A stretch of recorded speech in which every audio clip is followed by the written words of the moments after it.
Alam mo ba na may Taste of Vietnam dito mismo sa Baguio? Welcome to Yes Pho. Located sa Upper Session Road, madali lang siyang hanapin lalo na kung gutom ka na.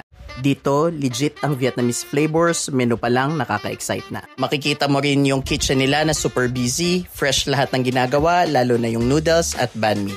At bago ko ituloy, quick tip lang, kung magbubook kayo ng stays or experiences, gamitin mo ang code ko sa Agoda, Agoda Scouts for discounts. Ito yung in-order namin, chicken banh mi for $179 at beef noodle soup na $365. Regular yon. Malasa, comforting at sulit sa presyo. For drinks, nag-lemonade kami at syempre yung Vietnamese coffee, 109 pesos lang yon with milk na. Ang saya kasi ikaw mismo yung magta-transfer ng coffee to ice, insta-worthy na, masarap pa. Overall, Yes Pho is the spot kung gusto mo ng authentic Vietnamese food experience right here in Baguio City. Cozy, sulit at masarap. Kaya next time na nasa Baguio ka, try mo na. Yes na sa Yes Pho.